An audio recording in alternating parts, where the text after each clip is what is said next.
कैसे इसका ऑपरेशन हो गया हमको ये पता नहीं, परमात्मा ने कैसे हमारे से ये कार्य करा लिया। तो डॉक्टर ने बताया कि इसका ऑपरेशन का पैसा हम नहीं लेते हैं, और जो काम करने वाले होंगे उनको तो हॉस्पिटल पैसा देती है, पर वो भाई खुद जो सर्जन है वो पैसा नहीं लेता। ऐसे जो वरदानी होंगी ना, उनका हर संकल्प अपने आप से होता जाएगा, पर वो संकल्प नहीं करेंगे कि बस अब मेरे को ऐसा यूज करना है ताकि मेरा सिद्ध हो जाए। अगर वो संकल्प करेंगे तो वरदान नहीं सिद्ध होगा। अनुभव है, हमारे पास कई भाई बहनें आती है, माताएं बंदली बंदली माताएं आती हैं, पति बहुत मारता है, पति ऐसा है जो मार मार करके उसको कहता है मैं खत्म कर दूंगा, पर मैं तुमको वहां जाने नहीं दूंगा। परंतु फिर वो दादी के पास आती हैं, प्यार से रो रो करके कहती, दादी मेरे को बहुत कड़ा बंधन है, दादी मेरा पति तो ऐसा लगता है सुधरने वाला ही नहीं है, बहुत मैंने कोशिश की है। तो दादी कहेंगे नहीं नहीं, तुम ऐसे नहीं कह सकती हो, मेरा पति सुधरने वाला नहीं है, तुम ऐसे नहीं बोलना, तुम बाबा की बच्ची हो, तुम ईश्वर की शक्ति हो, और मैं निश्चय से कहती हूं कि तुम्हारा पति भी आगे चल करके कुछ समय के बाद जब प्रत्यक्षता का टाइम नजदीक आएगा, तेरा पति भी चलेगा। तेरी इतनी अच्छी लगन है, उसका फल तुमको बाबा जरूर देगा। तो थोड़े समय के बाद वो देखती है मेरा पति बदल रहा है, बदल रहा है, बदल रहा है। फौरन आके हमको सुनाती है, दादी ने मुझे वरदान दिया था। पर दादी ने वरदान नहीं दिया, दादी ने सिर्फ उस बच्ची की परिस्थिति सुन करके देख करके दादी ने प्यार से ज्ञान के द्वारा उत्तर दिया कि नहीं नहीं, तुम्हारा पति आएगा, ठीक हो जाएगा। ऐसा नहीं कहो कि नहीं सुधरेगा, और ये सारी दुनिया को बदलना है, तुम्हारा पति भी बदल जाएगा। फिर थोड़े टाइम के बाद देखते हैं वो बदला हुआ आया है। कोई की बीमारी होती है, दादी कहती नहीं नहीं तुम ठीक हो जाएंगी, तो सिर्फ बाबा को याद करो, तो अवश्य ठीक हो जाएंगी, बाबा की याद में रहेंगी तो तुम ठीक हो जाएंगी। तो उसको खुशी की खुराक मिल जाती है, बहुत बड़ा बल मिल जाता है। तो जुबान वरदानी हो गई, पर उसने अपने मन से वरदान समझ के यूज नहीं किया। सुतई उनके नेचुरल भाषा ऐसी होंगी, उनके नेचुरल कर्म पावरफुल होंगे, उनके कर्म इंद्रियों में शक्ति होंगी। ऐसे करेंगे ना तो दूसरे को आराम मिलता रहेगा। तो महादानी वरदानी स्टेज बहुत ऊंची स्टेज है, माना बाप समान है। जैसे बाबा अचल और अडोल रहा ना, ऐसे समझो जो महादानी होंगे ना वो सदा अपनी स्थिति में अचल होंगे, वो डावाडोल नहीं होंगे, कभी नीचे कभी ऊपर नहीं होंगे, सदा भरपूर एक रस सब दातापन के संस्कार होंगे। लेने का नहीं कि मेरे को मिले, किसी की सेवा करेंगे, स्वार्थ की सेवा नहीं करेंगे। स्वार्थ से ये सब शक्तियां खत्म हो जाती है। पर महादानी माना निरंतर अपनी धारणा ऐसी हो जो गुणों का दान दूसरे को मिलता रहे, आपके संग में बैठे और उसको मिल जाए, आपके दो वचन ऐसे मिले जो प्रैक्टिकल उसके जीवन में लग जाए, तो उसको हम कहेंगे बाप समान स्टेज। जड़ मूर्तियों में आज वो ताकत जो यहां से जमा की हुई है वो जड़ मूर्तियों में अभी है। जड़ मूर्तियों में इतनी ताकत अभी तक है, सारा कल्प पूरा हो गया है। अगर चेतन में हम प्रैक्टिकल में देखेंगे, ऐसी जिसकी धारणा होगी ना, मन की पवित्रता, मन की शुद्धि और स्थिति में दिव्य गुणों की धारणा होगी, सच्चाई होगी मन में। देखो सच्चे के ऊपर साहिब राजी हो जाता है। अगर दिल में सच्चाई होगी ना, सच्ची लगन होगी, तो बाबा तुमको मदद करेगा। बाबा कहेगा करण करानहार तो मैं बैठा हूं ना, तुम थोड़ी कुछ करते हो बच्ची, कराने वाला तो मैं हूं। तो सदा वो अपने आप को निमित्त समझेंगे, मैं तो निमित्त हूं, इंस्ट्रूमेंट्स हूं, कराने वाला तो मेरे पीछे बाबा है।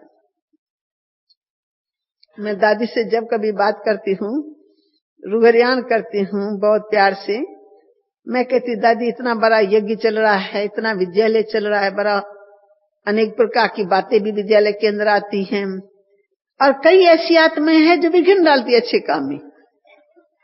अच्छे से अच्छे काम को देख करके वो लोग सहन नहीं कर सकते, इसलिए विघ्न डालती हैं आश्रय वृत्ति वाली। तो दादी जब कभी विघ्न पड़ जाता है तो आपको थोड़ा फील नहीं होता है तो दादी कहती नहीं, मेरे को नहीं फील होता है। मैं कहती क्यों, ऐसी कौन सी धारणा है जो आपको फील नहीं होता है?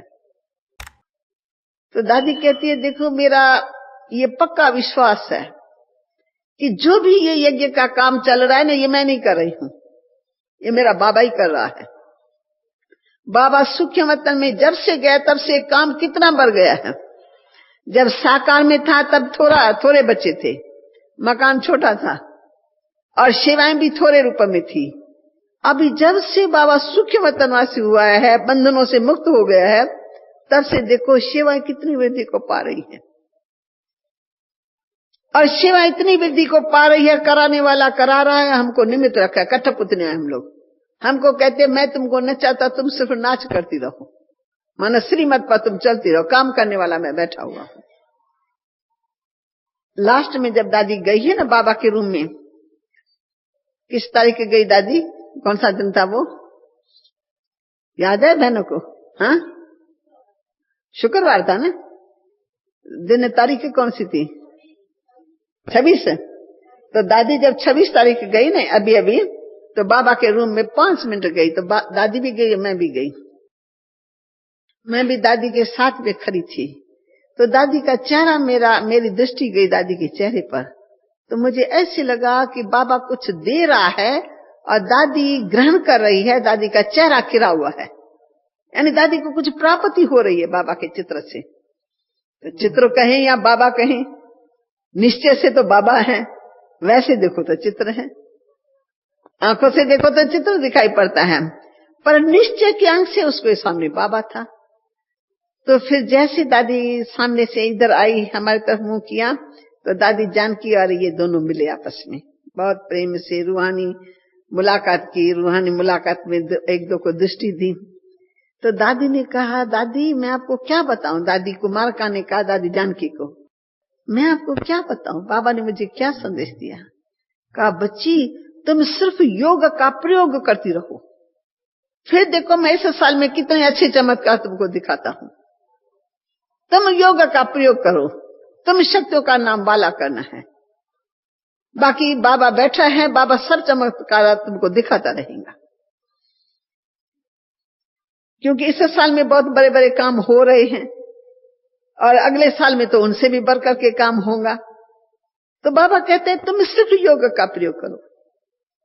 तो दादी कहती मैं अपने आप को सदा समझती हूं मैं निमित्त हूं, मैं क्यों समझू, मेरे ऊपर बोझ क्यों चढ़ेगा। बोझ होता है गृहस्थियों के ऊपर, जो समझते हैं कि ये मेरा बच्चा है, अब इसका क्या होगा, वो बीमार पड़ गया अब उसका क्या होगा, अब मेरा घर जल गया अब उसका क्या होगा, अब फलाना हो गया अब उसका क्या होगा। तो जिनकी बुद्धि हद में होंगी उनके बुद्धि में बेचैनी होंगी, उनकी अवस्था एक रस नहीं होंगी, वो कभी भी उसकी दृष्टि में वचन में शक्ति नहीं होगी। और जो सदा बेहद में रहने वाला होगा, सदा बाप के साथ जुड़ा हुआ होगा, कंबाइंड होगा, सदा अपने आप को निमित्त भाव में समझेगा, मैं निमित्त हूं, मैं ट्रस्टी हूं, तो जो उस भावना में एक रस रहेगा, बहुत काल से इसी भावना में होगा, तो उसके वचन में शक्ति, उसके दृष्टि में शक्ति, उनके हर कर्म इंद्रिय में शक्ति। क्योंकि स्थिति बहुत काल से अचल अडोल है, डावाडोल नहीं है। तो हम देखते हैं प्रैक्टिकल इस युग में भी, वो हमारी सखी भी है, हमारी साथी भी है, हमारी बड़ी बहन भी है। तो हम भी उनके संग रह करके देखते हैं कि देखो निश्चय में कितना बल है, कैसे निश्चिंत होकर चल रही है। बहुत बड़ा विघ्न आ गया, हजारों का नुकसान भी हो गया, तो उनको इफेक्ट नहीं होता है। जिसके द्वारा गफलत हो इसको समझाएंगे, ये तेरे गफलत से तुरा हुआ है, तुमको भविष्य में सावधानी से ये काम करना है, ये बता देंगे, सिखा देंगे। यज्ञ का कणा दाना बहुत कीमती है, परंतु जो इफेक्ट आना चाहिए वो नहीं होता है। ऐसा किसी का शरीर छूट जाता है, अच्छा अनन्य सेवाधारी, वो एक वो था ना नागार्जुन का जो सबसे बड़ा था, उसका नाम क्या था, केवी के राजू।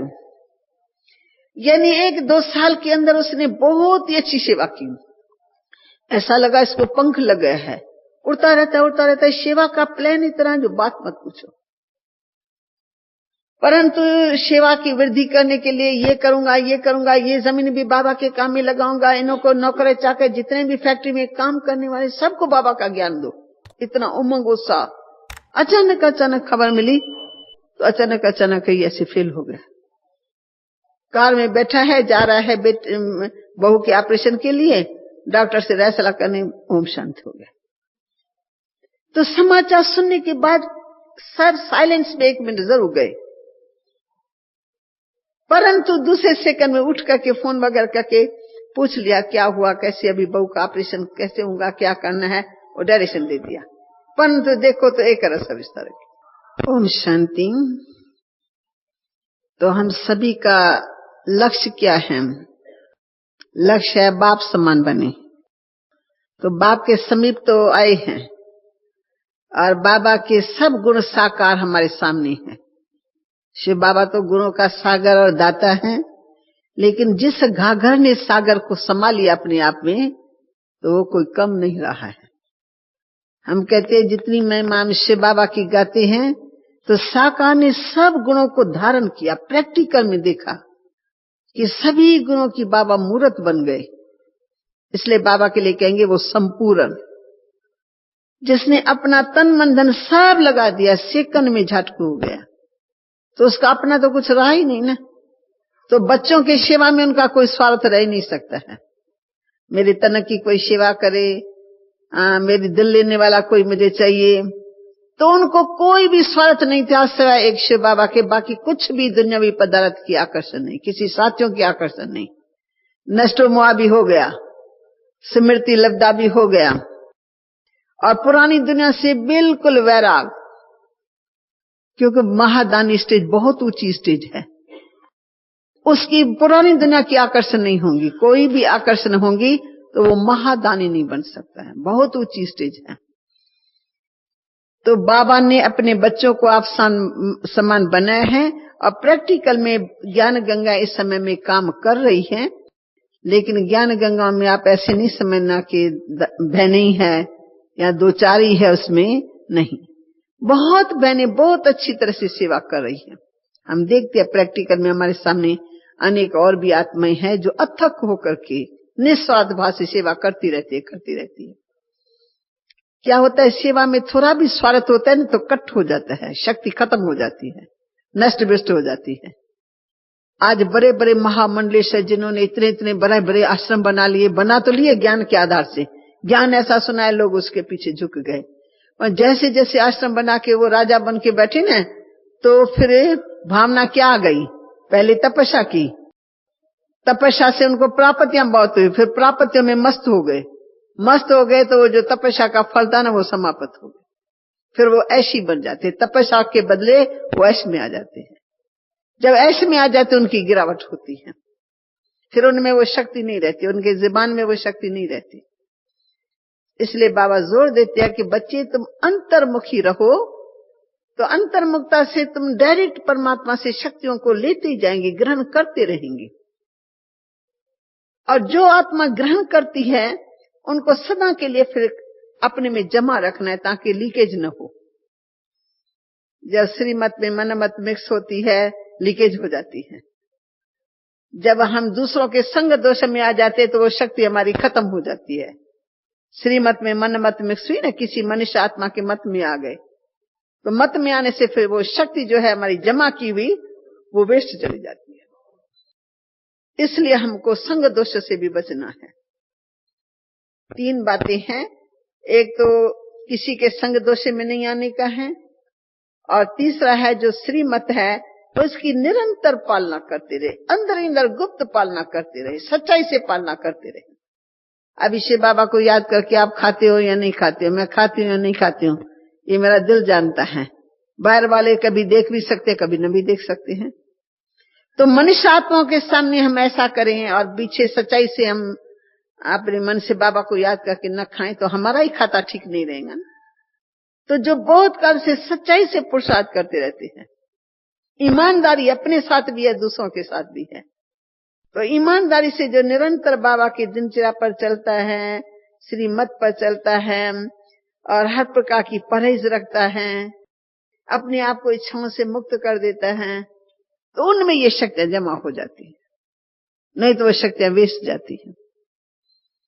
इसलिए हमको इन सब शक्तियां जो थी ना, वो निरंकारी थी और अलंकारी और विश्व कल्याणी। यानी शक्तियों की स्टेज थी कि वो सदा पहले निराकारी स्टेज में थी।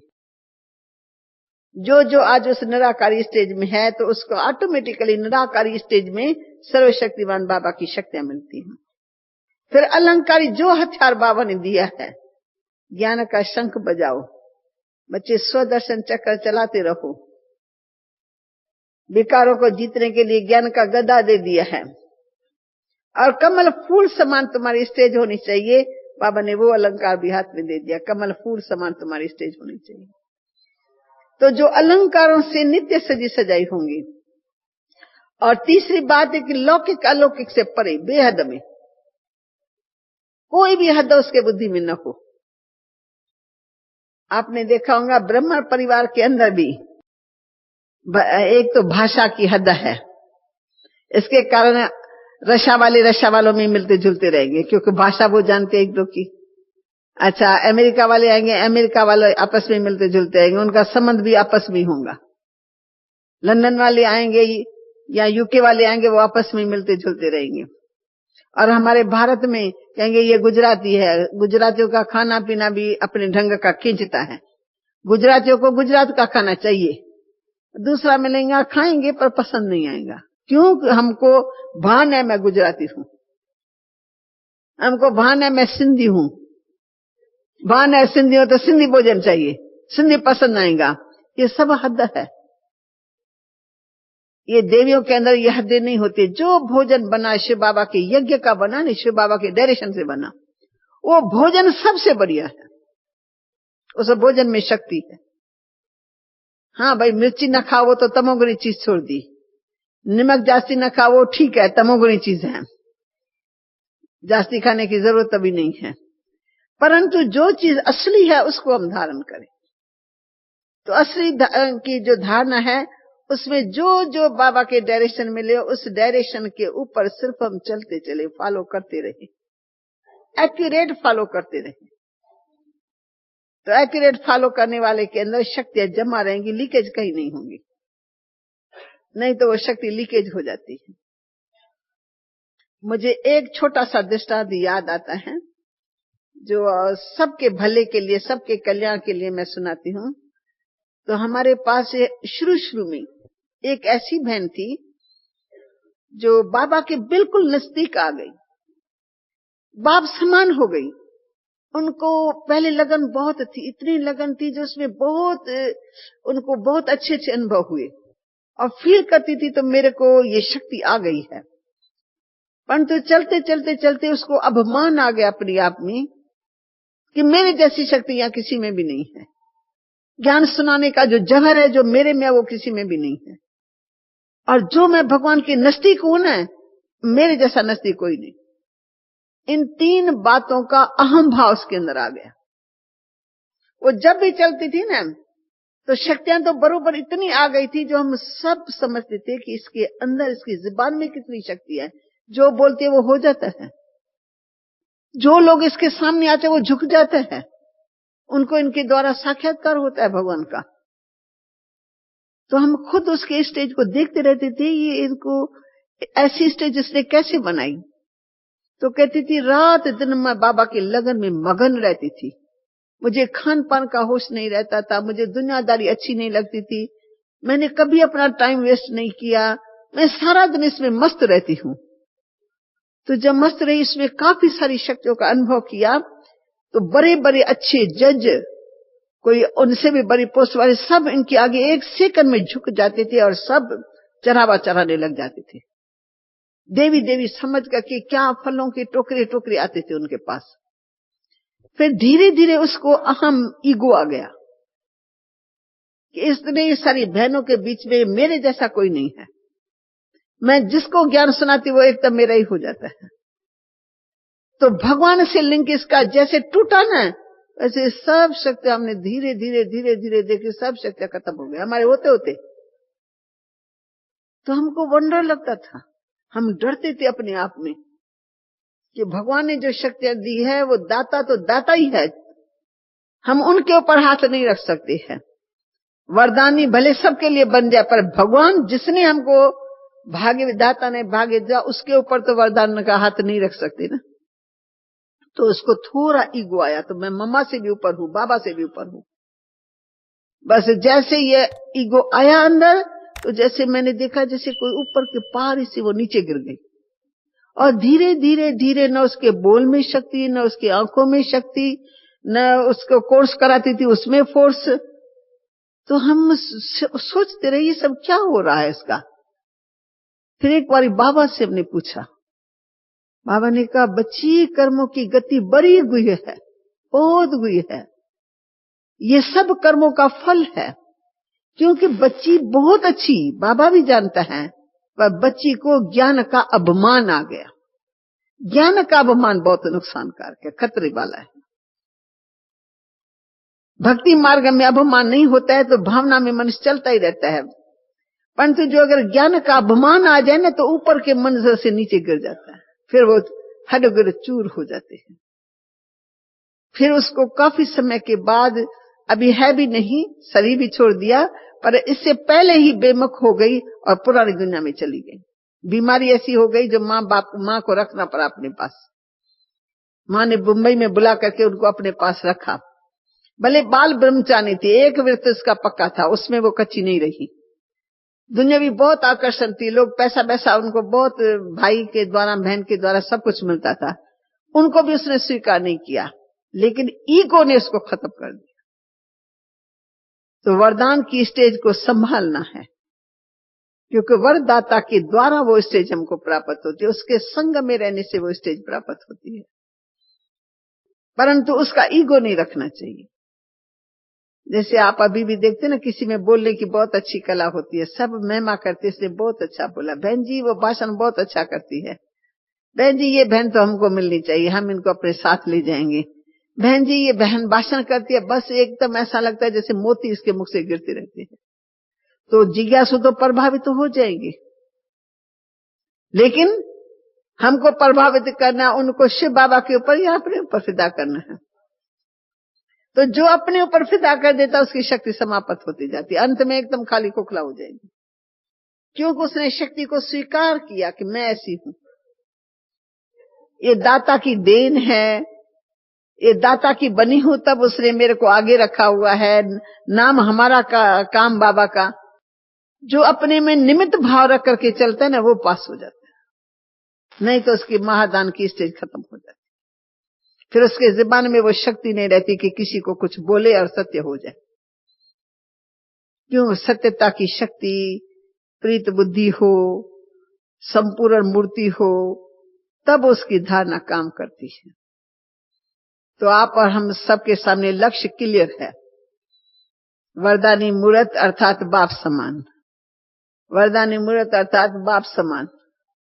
दाता की तो महिमा ही परमापार, उससे तो हम भेंट नहीं करते हैं, पर जो साकार में थे हमारे जैसा, वो ऐसा बन सका तो हम भी ऐसे बन सकते हैं, बशर्ते की धारणा सभी ऐसी चाहिए। एकदम निरंतर इस धारणा में थोड़ा भी फर्क पड़ेगा तो वो शक्तियां खत्म हो जाएंगी। इसलिए थोड़ी परहेज भी रखनी है, संभाल भी रखनी है, और लिंक बना रहे, और दाता को न भूलें कि ये सारी शक्तियां दाता के द्वारा ही हमें प्राप्त हुई है। तो दाता के साथ हमारा संबंध सदा अटूट रहे। अगर वो संबंध अटूट होगा तो हमारी धारणा से ऑटोमेटिकली दूसरों की सेवा होंगी, क्योंकि हम है ही विश्व सेवा के लिए। शिव भाई शक्तियां माना विश्व सेवाधारी, शिव भाई शक्तियां माना एकदम सारे विश्व की बेहद की सेवाधारी। इसलिए जात पात का भेदभाव भी न हो, हदें न हो, हदें नुकसान करती है, उसमें शक्ति नहीं आ सकती है।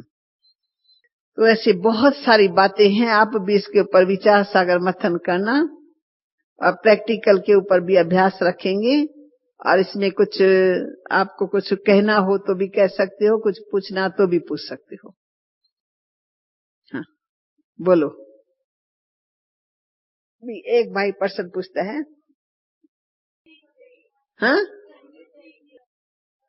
प्रश्न पूछते हैं कि जैसे दादी जानकी के मैंने बारे में बताया ना कि दादी जानकी एकदम सोई हुई रहती थी ना, तो सोते सोते भी उनका सोना भी सेवा करता था। तो कहते इस पॉइंट को थोड़ा और क्लियर करो। तो उनका जो सोना था ना, वो साधारण सोना नहीं था, मानो वो बहुत अच्छे पुरुषार्थ में, गहरे पुरुषार्थ में रहती थी, बीमारी से मुक्त, अपने को बीमार नहीं समझती थी। आज भी कहते मैं थोड़ी बीमार हूं, चलो मेरे शरीर का कोई हिसाब किताब हो चुका हो जाएंगे, ऐसे से बोलती है, जैसे ये कुछ ही है नहीं। हम तो कहेंगे नहीं दादी आपकी तबीयत थोड़ी ठीक नहीं है, आप थोड़ा ध्यान रखो, आप थोड़ा ये करो, यही छोड़ो, ये कुछ भी नहीं है, कुछ बीमारी की तो बात ही नहीं पूछती है। सेवा के लिए कह दो तो वो सेवा अथक होके करेंगे। तो दादी जानकी की जो धारणा है ना, ये बहुत काल से बीमारी से अपने आप को मुक्त कर दिया है और निरंतर बाबा को कंबाइंड, बाबा के साथ कंबाइंड होकर चलती है, उस स्मृति में रहती हैं, अंतर्मुखी रहती है, टाइम उनका वेस्ट नहीं, श्वास वेस्ट नहीं, संकल्प वेस्ट। तो शक्ति जमा होने के कारण वो सोई रहती है ना, तो अंदर आत्मा शक्तिशाली है। भले मेरे शरीर में थोड़ी ढीलापन है, पर अंदर आत्मा शक्तिशाली है। तो जो सामने आता है ना, वो ऐसे दृष्टि पड़ती है तो उसकी सेवा हो जाती है। समझ में आया भ्राता जी? ठीक है, अच्छा। और किसी को कुछ पूछना है? हाँ, वो कहानी क्या देखा मैं तो बिल्कुल भूल ही गई थी। तो जिस बहन की मैंने कहानी सुनाई ना आपको, तो वो ऐसी बहन थी जिसका निश्चय या पवित्रता बाल्यावस्था में ही मानो पति ने शरीर छोड़ा था। थी माता, पर शादी के अभी आई थी, 6 मास हुआ था, तो उसके पति ने शरीर छोड़ दिया। तो छोटी आयु में आपको पता है कि लोग बहुत पीछे पड़ते हैं कि इसकी शादी करा दो, शादी। उसने कहा जब एक से जिनसे मेरा हिसाब किताब बना वो ही चला गया, तो दूसरे के साथ कौन सा भरोसा। बस अब तो मैं भगवान की हो गई, अब मुझे सारी जिंदगी भगवान के याद में व्यतीत करना है, सत्संग बन करके रहना है, और मुझे दुनियावी लाइफ नहीं चाहिए, मेरी फिनिश हो गई। थोड़े समय के बाद इसको ज्ञान मिला। तो जैसे ज्ञान मिला ना, तो ये एकदम से इधर आ गई। इधर आ गई तो उसको तो कितने साल, 15-20 साल गुजर गए, 20-25 साल गुजर गए समझो यहाँ ज्ञान में। तो पहले बॉम्बे में रही काफी समय, फिर नडियाद में रही, फिर जो बड़ौदा में रही, फिर नडियाद में रही, ऐसे मतलब अभी नडियाद में आके पहुंची थी। तो उसको 25-30 साल तो हो गए थे। तो 25 साल के बाद एक व्यक्ति उसके पास उनके सेंटर में आया। कहानी बड़ी विचित्र है। तो एक भाई उनके पास सेंटर में आया और उसका पुराना नाम पूछा, तो उसका पुराना नाम कुछ और था, और ज्ञान में चलने के बाद उसका नाम कुछ और हो गया। तो हम तो छुगी छुगी दादी करके बोलते थे, प्यार से उसको छुगी बोलते थे, पर पहले का नाम कुछ और था, पुष्पा रानी था या क्या था। तो वो भाई पूछने लगा कि वो फलानी है और उसके पति का नाम ये था, तो मैंने सुना है वो नडियाद में रहती हैं। तो उसने कहा नहीं नहीं, ऐसे नाम वाली कोई भी बहन हमारे पास नहीं है, कोई भी समर्पण बहन हमारे पास ऐसे नाम वाली नहीं है। उसने कहा नहीं, उसका पहले का जो पति था ना, उसके पति का नाम मोतीराम था। तो उसको फौरन स्मृति आ गई, बोला ये तो मेरे लिए बोलता है, तो मेरा पहले का नाम बरोबर पुष्पा था, यानी कोई भी नाम था, मुझे याद नहीं आता है। तो कहा हाँ भाई तुम कैसे जानते हो उसको? तो उसने कहा कि मेरे को ऐसा लगता है तुम ही थी, मेरे को ऐसा लगता है तुम्हारे पति का नाम फलाना नहीं था, मोतीराम समझो, नहीं था। तो उसने कहा हाँ भाई उसका नाम तो ऐसा था। भाई तुम उसको कैसे जानते हो, तुम मेरे को कैसे जानते हो? मैं तो 30 साल से इस यज्ञ में हूँ। कहते हैं बहन जी मैं तुमको 30 साल से ढूंढ रहा था, तुम कहाँ हो मुझे ही पता नहीं लगा। तो ऐसे करके उसने ऐसे बिठाया, आओ भाई बैठो, जल पान करो, पानी पानी पिलाया। फिर पानी पानी पिला करके कहा बहन जी एक छोटी सी बात है, वो मैं आपके आगे करना चाहता हूं। मुझे आपका सपना आया कि आप कोई मेला करने वाली हो। तो उसने कहा हाँ भाई मेला तो मैं करने वाली हूं। तो कहा कौन सा मेला? का एक आध्यात्मिक मेला जिसमें अनेक आत्माओं का कल्याण हो जाए, तो मेरा मेला करने का संकल्प है। लेकिन मैंने देखा अंदर में कि भाई इतने मेरे भाई बहने नहीं है, साधारण भाई बहने हैं, इतना खर्च नहीं कर सकते हैं। तो इसलिए मैंने बाबा को कहा बाबा ये तो आपका काम है, अनेक आत्माओं का कल्याण करना है, मेरे अंदर की भावना है, आप मदद करेंगे तो ये मेरा मेला हो जाएगा। तो कहा बहन जी मैंने सपन में देखा कि तुम कह रही हो कि मुझे मेला करना है, तो इसलिए मैं तुमको कुछ देने के लिए आया हूं। तो वो तो हैरान हो गई कि मैंने बाबा से बात की, बाबा ने इसको कैसे टच किया ये कैसा ही आया। कहा बहन जी बात ये है कि आज से 30 साल पहले जब तुम शादी करके आई थी, अभी 6 मास हुआ था, तुम्हारा जो पति था उसका मैं दोस्त हूं। तो उस समय मेरे पैसे की हालत इतनी कम हो गई, जो मैंने तुम्हारे पति से तुम्हारा पैसा मांगा कि भाई ये कन्या शादी करके आई है, जो तुमको इनका दहेज मिला है ना वो तुम हमको दे दो, तो मैं फिलहाल अपना काम करूं, फिर जब पैसा हो जाएगा तो मैं ब्याज सहित आपको दे दूंगा। तो कहा तुमको याद है तेरे पति से तेरे सामने ही मैंने पैसा मांगा था और फिर उसने दिया था मेरे को।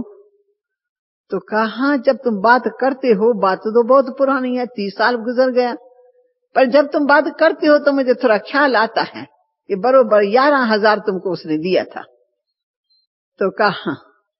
तो ऐसे करके ना वो पैसा 11,000 और उनके साथ थोड़ा कुछ और डाल करके ना वो उनको लिफाफा पकड़ा करके जल्दी जल्दी जाने लगा।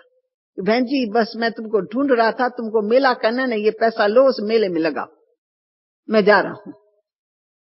तो सुगी दादी तो हैरान हो गई, ये बाबा ने कैसा मेरा काम किया यानी संकल्प उसका बरोबर था कि मुझे मेला करना है, बाबा आप ऐसा बच्चा भेजो जो ये मेला मेरा हो जाए, मुझे बाबा का संदेश इस आनंद में जरूर देना है। तो सचमुच ही वो आया और पैसा देके चला गया जल्दी जल्दी में, पूरा पानी भी नहीं पिया। उसको ये ख्याल आया कि कहीं ये न कहे कि इस 11,000 का ब्याज कितना बनता है, ब्याज तो बहुत बनता है, तो तुमको इतना 1,000 मुझे देना चाहिए। तो वो उस डर के मारे मूल जो पैसा था वो दे करके वो चला गया। तो फिर दादी ने देखा, दादी के पास लेके आई पैसा, दादी देखो आप तो मुझे मेला करने की छुट्टी नहीं देते थे, अब मेरा बाबा ने सुना और मेरा ही पुराना कर्ज था उसके पास, वो मेरे को देखे और चला गया। तो हमने देखा, देखो इसका निश्चय, उसमें कितनी पावर।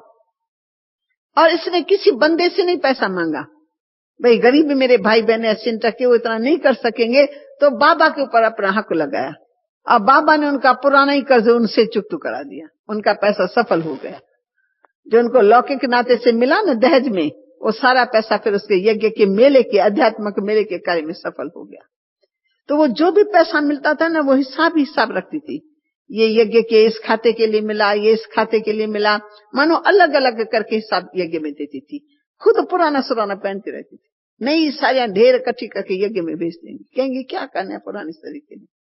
तो त्याग मूर्त, पवित्रता की मूर्त, निश्चय बुद्धि, धारणा में अच्छी, कोई भी मन में किसी के प्रति व्यर्थ संकल्प नहीं, तो ऐसी आत्मा की सिद्धि हो जाती है, संकल्प सिद्ध हो जाता है। ये मिसाल मुझे याद है, मैं इनको बताऊंगी अच्छा है ना। ओम शांति।